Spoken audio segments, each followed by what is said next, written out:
Good evening and thank you for staying with us right here on Voice of the People, 90.3 FM. This is the World News. My name is Esther Nwachukwu and here are the top stories.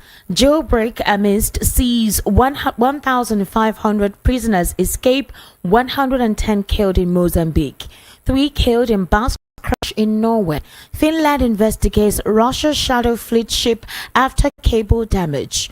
Nigerian Air Force to investigate airstrikes in Sokoto communities. Lawyer blasts President Tinubu for encouraging Wike's rascality in public service. And Simon Ekpa's deputy Ngozi Orabueze reveals plans to free him from detention in Finland. Details now.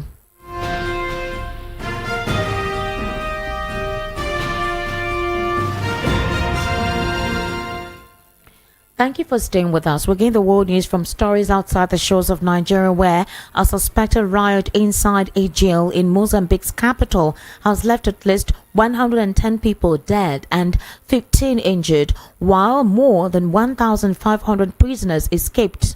Police General Commander Bernardino Rafael on Wednesday said 150 of the prisoners who fled the prison in Maputo have been recaptured. Mozambique is experiencing escalating civil unrest linked to October's disputed election, which extended long-ruling party Frelimo's stay in power. Opposition groups and their supporters claimed the vote was rigged. While Rafael blamed protests outside the prison for encouraging the riot, Justice Minister Helena Kida told private broadcaster Myanmar TV that the unrest was started inside the prison and had nothing to do with the protest outside. While in Norway, at least 3 people have died in a bus crash there. Police officials say the accident happened at around 1:30 p.m. local time in the Hatsal district in the country's northwestern coast. The bus came off the road and ended up partially in the Asfanet Lake, the authorities also disclosed in the press release. It is thought to have been carrying 58 people at the time of the crash, many of whom are foreign nationals. 3 people have been taken to Stockmark Hospital to rescue, while other passengers have been taken to a nearby school. Everyone has been removed from the vehicle. The Norwegian Red Cross said on social media that it was sending teams to help with the serious bus accident on the E10 road. Fire, ambulance and police teams have also been working at the scene. There have been reports of heavy snow drifts and strong winds in the area. Prime Minister Jonas Gahr Store said the crash was a very serious situation and that his thoughts were with everyone affected. Meanwhile, Finnish police are investigating whether a Russian ship was involved in the sabotage of an electricity cable running between Finland and Estonia. The authorities disclosed on Thursday that they believe the anchor of the Eagle S, a tanker registered with the Cook Islands, may have damaged the S-Link 2 cable, which became disconnected on Wednesday. The vessel is thought to be part of Russia's shadow fleet, which is made up of ships that carry embargoed Russian oil products. It is the latest in a series of incidents in recent years in which underwater cables in the Baltic region have either been damaged or severely damaged completely. Fingrid, the operator of Finland's national grid, said S-Link 2 remained out of service, but that the damage did not endanger the operation of the electricity system in the country. Repairs are expected to take several months. President Alexander Stubb posted on X that he had been given an overview of the cable breach from authorities. He underlined the need to avert the risk posed by vessels that are part of the shadow fleet. While in Nigeria, the Nigerian Air Force has disclosed that it will launch a holistic investigation into airstrikes into villages in Sokoto. You recall that a fighter jet mistakenly bombed 2 communities in the Silame local government area of Sokoto State on Wednesday morning. Now, locals disclosed that the incident, which occurred around 7 a.m. at Gidansama and Rumtunwa community in Silame local government areas, claimed the lives of 10 civilians and left many other people injured. Animals were also reportedly killed, with residents saying some of their houses were destroyed by the impact of the airstrikes. The locals also said the firefighter jet was targeting Lakurawa terrorists in the areas, but in the process dropped explosives on some innocent people.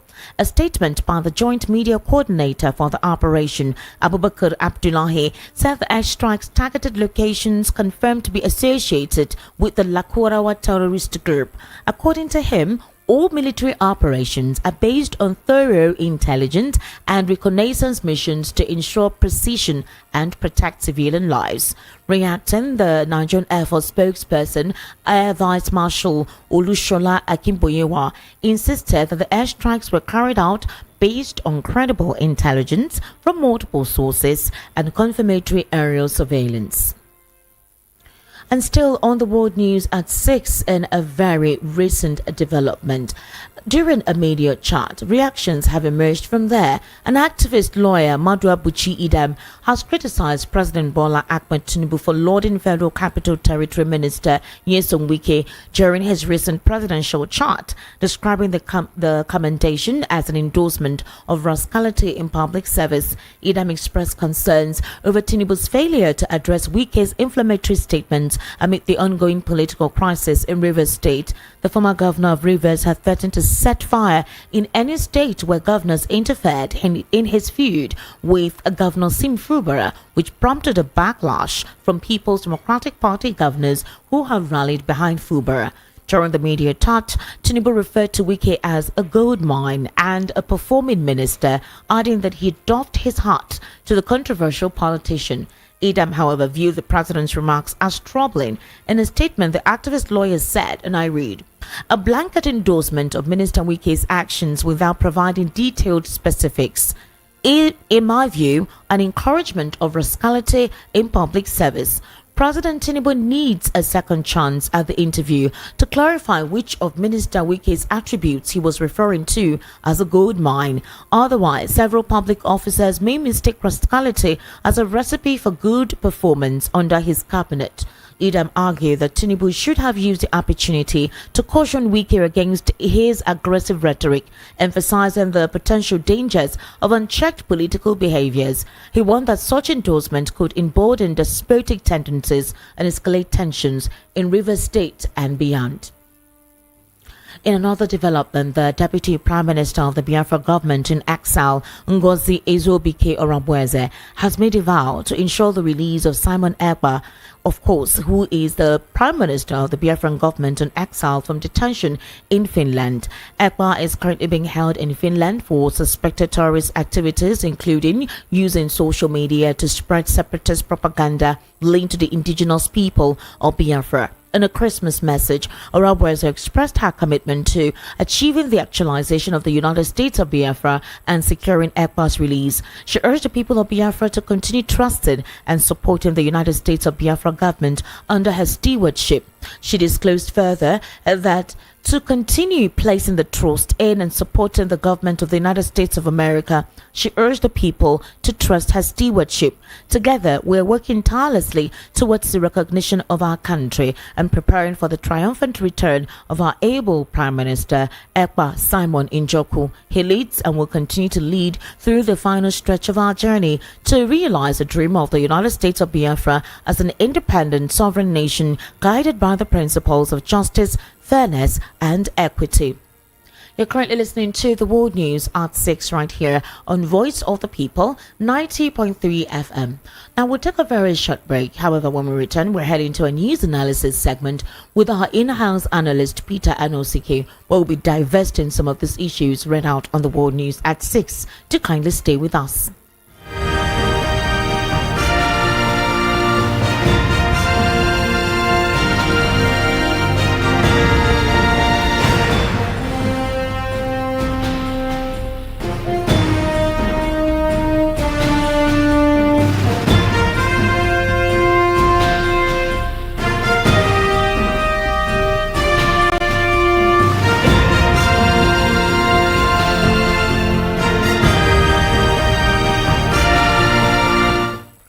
All right, welcome back and thank you for staying with us. This is still the World News. Mr. Peter Anosike, good evening and thank you for joining us today. Thank you for having me. Let's start from Ngozi Orabueze, the Deputy Prime Minister of the Biafran government in exile, now the United States of Biafra.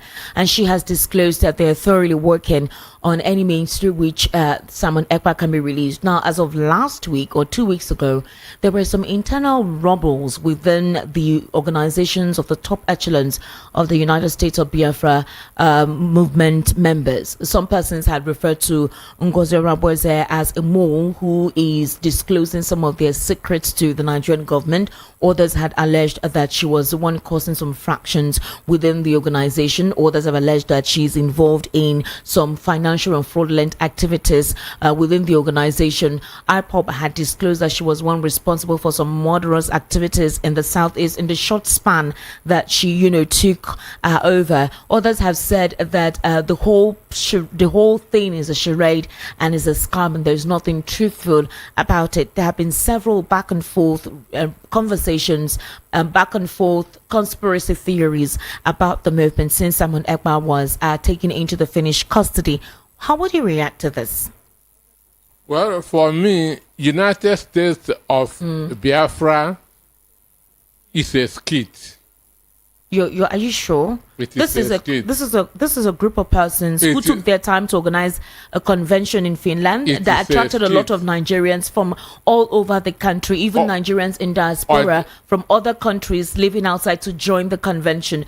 How would persons who took money to be part of that organization, who contributed heavily, and you say it's a skit? The best we can describe it is a movie. The only Biafra Republic that we have is the one that Ojukwu declared in 1967. Okay. Understand? Which which was physically that's exterminated in 1970.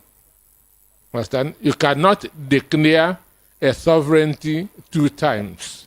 Okay. So what they are doing, that's as I said, is a skit. Well, there's been a faction within the group. Some people don't believe this Ngozi Orabueze team or group of supporters. Some people feel that she hijacked the position. Immediately Simon Ekpa was taken into detention, she just took over.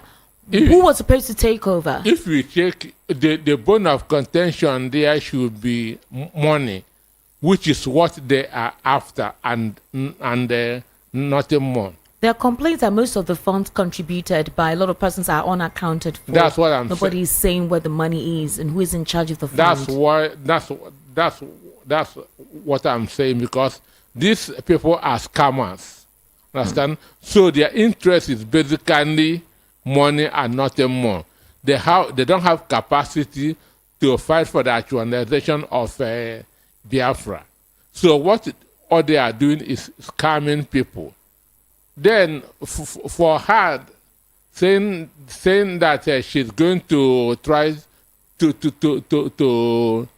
release the scammer in chief.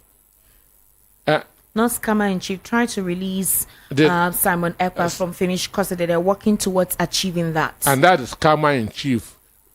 The issue is this.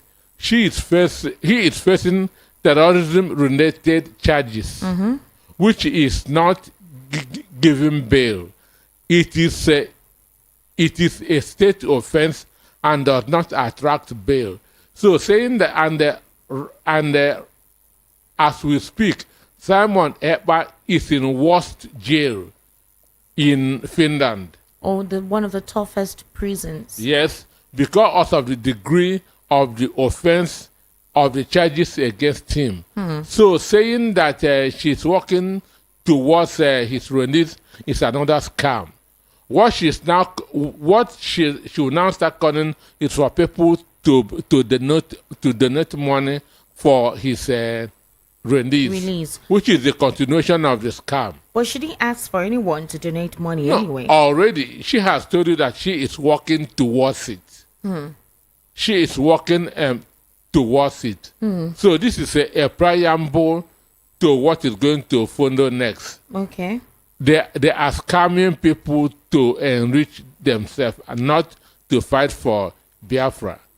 Mandela did not form a South African Republic in exile. But the four suspected financiers of Simon Ekpa, and they've been released by the Finnish authorities. Apparently, they were arrested alongside Simon Ekpa in November over terror-related activities.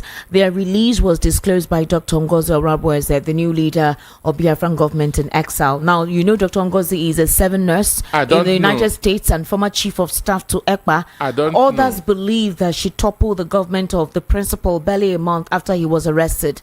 But it's quite funny because before Simon Ekpa was taken into the Finnish custody, he mentioned some names of top persons within the echelon, and her name was mentioned. So obviously she was next in line to take charge of the activities within their organization or within the United States of Biafra movement they have put up. So if, for example, she's affirming that she has a way to ensure that Simon Ekpa is released, obviously those who were arrested along with Simon Ekpa, 4 of them have been released. Possibly it was through her connection. What if that is basically what she's referring to? So you are already toppling a government that is not in existence. It's an allegation from some persons who are not in support of her being in charge. There are people who don't trust her. That's why I said there are a faction of persons who don't trust her. Some people feel that there is a fraudulent activity going on. Some persons think that monies have been taken innocently by this group. So already, I said there are some people who don't support her movement, support her being in charge. So they allege that she toppled the government or she toppled the top echelon of things or activities within their organization. There's no money she took. There's no toppling. There's no government. It is the money that maybe Simon Ekpa saved that she went and took. But he did not disclose where the money was. Nobody talked about if he kept the money somewhere. In fact, all his finances have been seized by the Finnish government. So which money are we referring to? The Finnish government said all his bank accounts have been frozen. They have frozen all because of the nature of the offense that he is being accused of. Okay. So Finnish government is an organized government, not like Nigeria, where somebody will be first of all arrested before investigation starts. No, I know that. Why I'm coming to the fact that you said all of this is because of money. Maybe she took money or something. I'm saying that all the monies that he supposedly has, or most of the contributions made, the Finnish government have actually seized all his accounts. So which money would she have access to? Where would she have access to whatever money if the monies have been seized by the Finnish government? Or is there some other accounts offshore that maybe no one knows or the Finnish government knows nothing about that she supposedly knows about and she's in charge of? You are talking this as if it's an organized, structured something. They claim it's an organized structure. This is just a skit that some people are using to scam people. And the bone of contention is money and nothing more. The objective, their vision is to make money. Okay. And nothing more. They have no capacity to bring the Republic of Biafra. But they are assuring that they have the capacity to do so. And they are also urging their supporters to remain... We shouldn't be giving publicity to these people. That's my thinking. It's in the news. These are issues in the news that we actually talk about. And then the reason why it's being talked about is that there are a group of persons who believe in the actualization or realization of Biafra. And if this group of persons believe that this organization can bring it to fruition, they organized a convention very recently. A couple of persons, not just a couple of persons, so many Nigerians contributed to the cause. So you can't call it publicity when persons contributed to this cause. And it now seems like it's a cause that may not be achieved, may not be realized, may be in disarray for one reason or the other. So what is the possibility? What connection does she have to release him if he's in one of the toughest prisons in Finland? That's continuation of the scam. Next thing, she will call for fund. That's going to be the next step. So people needs fund for the release of Simon Ekpa. But if they don't see something serious about him, they will not have gone to the extent of freezing his account. That's why I say it is not in Nigeria where they will first of all arrest somebody before asking him what do you do? Well, a lot of people feel that she's a Nigerian agent and she doesn't have the interests of the United States or Biafra movement. What does that tell you? The reason why this conversation is being held is the fact that they feel a group of persons have made the whole Biafra agenda a ridiculous motion where other people are ridiculing it because of the supposed internal wrangling now. Like a couple of persons are saying they are not organized. Some persons are being selfish. It's all about having access to funds. There is no means through which they intend to realize a dream and all that. So in what way would anyone understand otherwise the authenticity of the movement and what it is they intend to achieve if they say that indeed the United States of Biafra can be achieved at any point in time? Excuse me. This is just what is written a scam on the social media. So asking me, what do they know about Biafra? You think a lot of them are too young? They don't know the history of Biafra?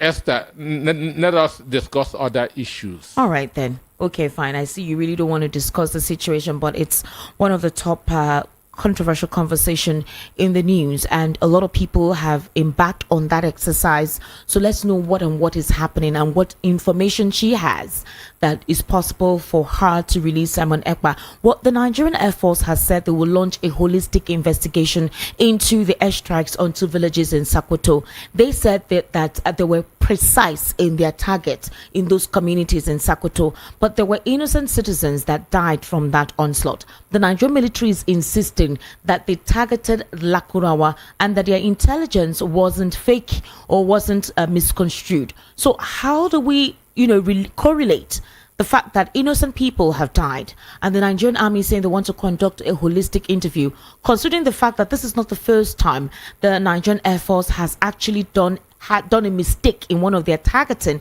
on innocent communities, targeting insurgents or terrorists in some of these northern areas? Well, if they are sure, if they are precise, that's on their target. Okay. Why launching investigation? Okay. If you are sure of what you did, that you have killed a terrorist, why launching an investigation? So it simply means that they are not sure. You investigate what you are not sure of. Okay. So for me, they have not been precise in their targeting or their intelligence. We know what happened in Kaduna a few months ago. Okay. Understand? So they should try to be more specific. Understand? Mm-hmm. They should make sure that their intelligence is right, is precise. That's what the Nigerian Air Force spokesperson said.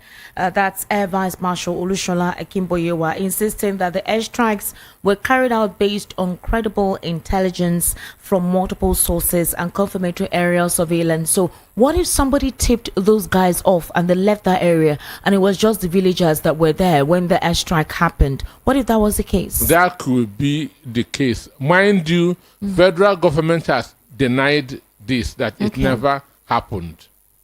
Yes, they actually said so. Yes, the federal government said that it never happened.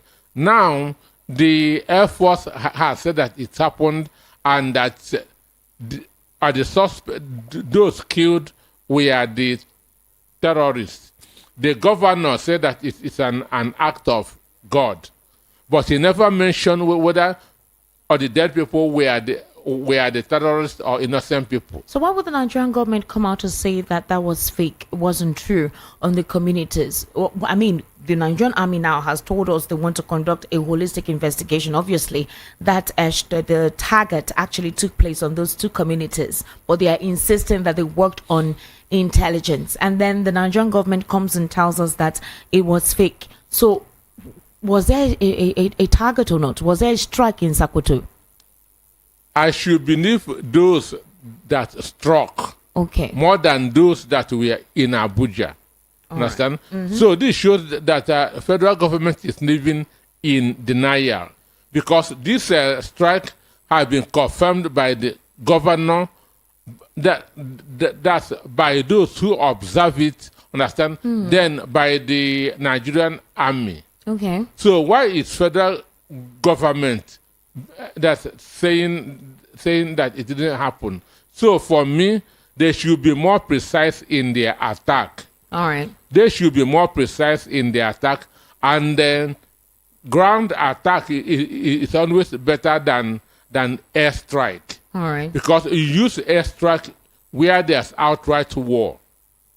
Because in this one, the villages are around there. Understand me? Yeah. So it's better that they should be using a land strike than this airstrike, which can affect innocent people. All right. Now let's look at the president's media chat. I think that was on Christmas Eve or the day before Christmas Eve. And a particular lawyer has blasted President Bola Ahmed Tinubu for encouraging Wike's rascality in public service. His name is lawyer Madwa Buchi Idam. He criticized the president for lauding the Federal Capital Territory Minister Wike during his recent presidential chat. He said, and I quote, I want to read out what he says. He said, during the media chat, President Tinubu referred to Wike as a gold mine and performing minister, adding that he doffed his hat to the controversial politician. And the president also disclosed that Wike is doing his job, but Nigerians lack the ability to comply. They don't like complying. They lack compliance. So would you say that the lawyer criticizing the president on Wike's situation issue is good enough? Would we say that the president is not in the know as to the activities of some of the groans of the people in Abuja? Or is Wike working in tandem with the president's plan? And that's why the president is doffing his hat for him. Well, for me, the only reason why Tinubu is doffing his hat for Nyesom Wike is because he is destroying PDP. Making it easier for him in 2027. That's the main job that Wike is doing for Tinubu, destroying PDP, destroying the opposition. Understand me? So all that thing is just secondary. All that encomium is basically just because Wike is destroying the PDP for him. He is destroying PDP for him, and for doing that, he's allowed to do any other thing. He calls it a blanket endorsement of Nyesom Wike's attitude and actions without providing detailed specifics. And he says to him it is encouraging rascality in public service. In other words, any public official working within his administration can do what they like under the guise of their performing their duty. Do you agree with that? Is this a means through which the president is actually approving rascality in public service by public officials? Well, when somebody is engaging in destruction rather than development, and you are encouraging him, you are sending signals to others. You can also do the same. But former FCT Minister El Rufai also did some of the things that Nyesom Wike is doing now. So would you say at the time that he was working in tandem with the president to destroy the opposition party? The FCT minister was at a free will to do what he wanted to do in terms of the planning, the structure, the mapping of Abuja at the time. It cannot be free will. Abuja has a master plan, which every builder should comply with. Understand? And El Rufai was the first FCT minister. Then this is just a democracy, mind you. Before them was many years of military. So him then Abuja was still virgin. Okay. So a lot of things have to be put right. Okay. And since then things have been going on up to now. What this man is doing in Abuja is a vendetta. A vendetta? It is vendetta. Explain what that means, please. And vendetta in what sense? He went to Abuja on bad faith. On bad faith? On bad faith. Going by what happened in 2023 presidential election. So he went to Abuja on bad faith, and since then he has been carrying on this destruction. So does it mean that all the properties that he had been destroying didn't follow that Abuja and what's happening? Or the answer is no. So he is in Abuja on vendetta and nothing more. All right, but the question is, the land that Wike is taking over, who are the persons approved to take over those lands? Because a couple of complaints have arisen from the fact that those lands are going to a certain individuals who are bidding for it. So how do you want the people to trust the authenticity or the motive behind the demolition or the taking over of some of those properties if you are taking them and giving it to some persons that are your supporters or your friends and all whatnot? That's what I said by in bad faith.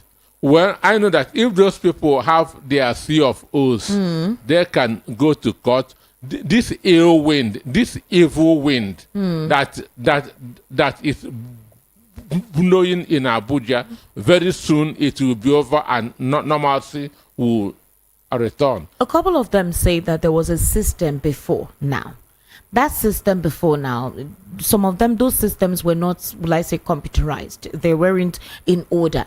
It was just a system of, okay, take this temporary document as your right of occupancy or certificate of occupancy. And they're saying some of those things cannot be used as a legal tender in court or to prove that they own it. Wike is saying this is not a legal tender. What do such people do? Because at the time, there was no system on ground yet. Well, it should be too bad since 1999 till now. Okay. Abuja don't have that authentic C of O. All right. They have had many FCT ministers from El-Rufai up till now. All right. Even the governor of Bauchi State now, the current governor was once FCT minister. So it will be too bad if they don't have documents, authentic documents that validate their property. But I know that these people, if they have right, they will go there to court, and court will, in due time, reverse all this. All right, Mr. Peter Nosike, thank you for that. Let's go on to the APC as a party now. You recall earlier, Rabiu Kwankwaso, the presidential candidate in 2023 of the New Nigeria People's Party, had said that he would work towards reducing the votes of the APC to just 15,000. That is, you just have only 15,000 being able to vote for 2027. Well, the APC at the All Progressives Congress in Kano State has dismissed the claims by the former governor and also former presidential candidate of the NNPP. They say his statement is laughable, a mere dream, and it's unrealistic. Do you agree with them? Well, for me, I keep on saying that anybody who is supporting APC has suffering in his DNA. Well, they referred Kwankwaso, they described him as a political refugee clinging to Governor Abba Kabir Yusuf in a futile attempt to regain relevance. Is that true? Kwankwaso has been a senator of the Federal Republic. He has been a two-time governor of Kano State. He has been a minister of defense in this country. So I don't think if he's a political refugee or a political orphan. Well, they say he ran away from APC because he couldn't fit into their progressive ideals. His overbloated ego and domineering posture forced him to abandon the PDP, and he has now become a political refugee because the NNPP refused to accommodate him. He founded the NNPP, and it is on his whims and caprices that Abba Yusuf is governor today. So, what are the antecedents? What are the achievements of whoever is saying that? He must be a shoe shiner. Mr. Nosike and his famous shoe shiner phrase. Now, the lawmaker representing Borno South in the state, Ali Undumi, has shared a video of long queues of Nigerians waiting for palliatives at President Bola Tinubu's Lagos residence on Christmas Eve. Now, if you're aware of that axis, you know that every U-type period like this, there are a lot of people always there asking for something or waiting to receive some arms or support or something. And the senator, his comment is coming on the heels of 3 deadly stampedes that occurred in Abia, I think Anambra, and Anambra. Abia is not that yes, long. not that occurred in Anambra, Oyo, and I think another one at Abuja. So these stampedes is what a lot of persons refer to as the escalating rate of poverty in the country. But for Ndume, he's saying that the Southwest is also going through the same thing and that there's a rising, growing level of poverty in the Southwest. So he's challenging the perception that poverty is predominantly a northern issue, that it's not a northern issue, it's everywhere. And that's of the fact that the president's home, his home base, look at the queues of persons waiting to collect arms. Well, hunger is everywhere in the country. It is not an ethnic thing. It is everywhere. Understand? There's no market for the Southwesterners or for the Southeasterners or for the Northerners. Every part of the country is in hardship. Every part of the country is suffering. So it is not recognized anywhere. Okay. Understand?